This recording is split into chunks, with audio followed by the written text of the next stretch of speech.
Break के बाद एक बार फिर आप सभी का स्वागत है। प्रदेश में कई ऐसी संस्था, संगठन, एजेंसियां जो रोजगार देने के नाम पर दफ्तर खोलकर बैठी हैं, जिनकी ना तो कोई प्रामाणिकता है और ना ही पंजीयन। कई संस्थाएं रायपुर की गली मोहल्लों में जाकर महिलाओं को घर बैठे रोजगार देने का वादा करके बैंक खाते खुलवाते हैं और फिर इनके नाम के पासबुक और एटीएम का प्रयोग कहीं और करते हैं। इस तरह खुले आम लोगों को ठगा जा रहा है। ये खास रिपोर्ट देखिए।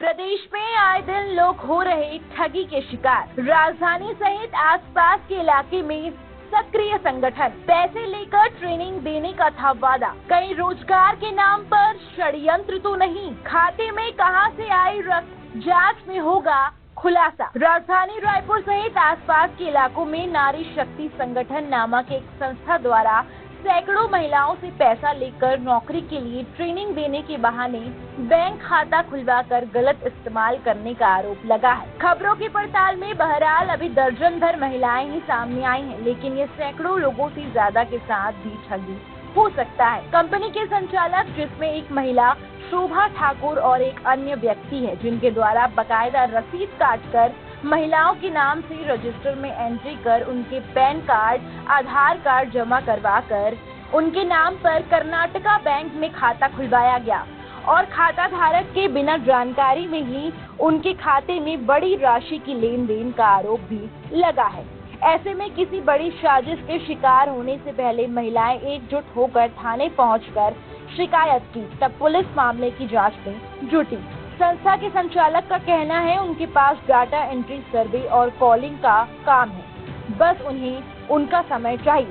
तो मेरे यहाँ जो काम है, मेरे तो कंपनी है indiaadmin.com, ये आपके लिए काम लेकर आया है, लेकिन मेरे जैसे बहुत सारे कंपनी आएंगे काम देने, लेकिन मैं कौन सा काम दे सकता हूँ मैं आपको बता दे रहा हूँ। मेरे यहाँ सर्वे, डाटा एंट्री, कॉलिंग का काम है। ये जैसे आप करते हैं तो सेलिंग अपने आप आएगा, और सेलिंग होगा तो क्या होगा, तो पैकिंग का भी काम आएगा। समझ में आ रहा है? ये सारे चीज के लिए आपका जो खर्चा होता है तो उसमें मेरी कंपनी पार्टनर बनेगा, खर्चा में पार्टनर। नौकरी की आस में ऐसे कई मामले सामने आते हैं, जिसमें शिक्षित लोग भी ऐसी घटनाओं के शिकार होते जा रहे हैं। रोजगार नहीं होने से मायूस युवती ने अपना आधार कार्ड, पैन कार्ड देकर खाता खुलवा लिया। उन्हें लगा खाते में पैसे आएंगे, लेकिन उनसे बिना जानकारी पैसे का लेन देन शुरू हो गया। शोभा ठाकुर मैम रोजगार देने के लिए कि अकाउंट खुलाएंगे तो अकाउंट में आप सबका पैसा आएगा करके, तो इसलिए सबका खुलवाए थे खाता और मेरा भी खुला था खाता, और सिम कार्ड भी नया ओपन करवाए थे ताकि वो खाता खुलवाने के लिए। तो फिर उसके बाद वो सिम कार्ड खुलाए और फिर खाता ओपन करवाए थे मैम। वो सिम और पासबुक किसके पास है? मैम के पास रखे थे। बता दें, आपके दस्तावेज किसी अनजान लोगों के हाथ लगने से आप साइबर ठगी के शिकार होने के साथ साथ आप आरोपी भी बन सकते हैं। इस मामले में महिला को पता ही नहीं था कि उनके खाते में लाखों रुपए का हेरफेर शुरू हो गया। बहरहाल मामले में साइबर की टीम ने खाते को ब्लॉक कर दिया है। दीदी गई थी खाता देखने के लिए कि उनको तो वो हेड थी ना वहाँ की, तो वहाँ पैसा नहीं दे रही थी, तो वो सोची कि चलो मेरे पास तो खाता नहीं है, वो भी पैसा नहीं दे रही है, मैं जाती हूँ वहाँ बैंक में तो कुछ पैसा होगा तो मैं अपना काम आ जाएगा, निकालने के लिए गई थी। तो वहाँ उनको आधार कार्ड दिखाए तो उनको ये सब चीज़ के बारे में पता चला कि आपके खाते से ये ब्लैक मनी कुछ जो है वो सब चीज़ हुआ है, फ्रॉड ऐसे करके बताया गया। शोभा ठाकुर नामक महिला पर गंभीर आरोप लगे कि पैसे लेकर नौकरी के लिए ट्रेनिंग देने का वादा किया था। अब दोबारा उनसे मुलाकात नहीं हो रही। हमन है वो नारी शक्ति के यह बनाए हन, खाता खुलवाए हन तेकर से थी और काम दिलाहूँ करके, काम घर बैठे काम दिलाहूँ करके खाता खुलवाए है, वह ये काम करबो करके। आपके खाता आपके नाम से खुले, आपके पासबुक कहाँ है? ओकरे पास है, वह मैडम के पास। कितने जन के पासबुक रखे? वो 16 जन के, सिम नंबर सब रखे वही है।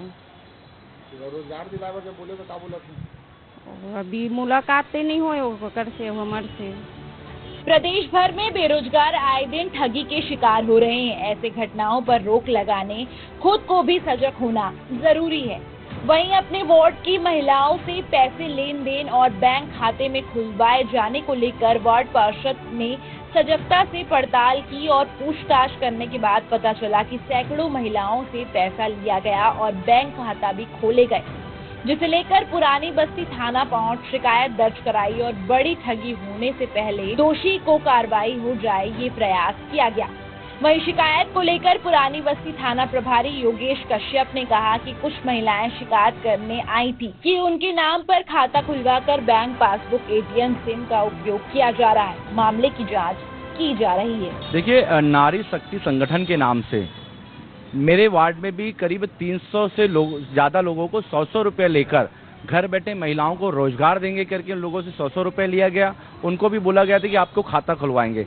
इसी प्रकार मैंने धीरे धीरे छानबीन की। खाता खुलवाने के बाद सिम, ATM कार्ड, ये सारा चीज, चाहे पैन कार्ड भी उनको खुद को रख लिया। एक जो महिला थी कोमल सेंद्रे, जब उन्होंने जाके वो वहाँ पता करा कि हमारा बैंक खाता खुला था यहाँ पे, तो वो आधार कार्ड लेके गए। तब उनको पता चला कि आपके खाते में बेनामी संपत्ति पैसे का लेन देन हुआ है।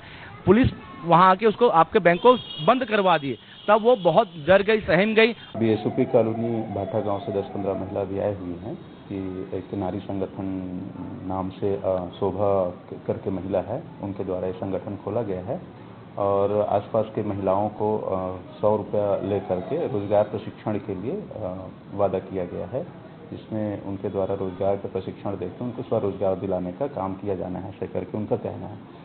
और उसी के दरमियान कुछ महिलाओं का ये कहना है, जो शिकायत करना है, कि उनका अकाउंट खुलवाया गया है। वो अकाउंट खोलने के बाद जो उनका पासबुक, ATM है, वो अपने पास रख लिया गया है। तो इस संबंध में उनका शिकायत है, जिसकी जांच की जा रही है। राजधानी ही नहीं, पूरे प्रदेश में शिक्षित युवाओं, बेरोजगारों को नौकरी की लालसा देकर आज प्रदेश में हजारों लोग ठगी के शिकार होकर मेहनत की कमाई गंवा रहे हैं। बहरहाल इस मामले में विवेचना के बाद आखिर क्या कुछ खुलासा होगा? क्या नौकरी दिलाने के नाम पर यह जेब पोसी संस्था चला रहे हैं या हकीकत में कुछ और है? यह जांच में ही स्पष्ट होगा। TV 27 के लिए रायपुर से हिमांशु पटेल की रिपोर्ट। और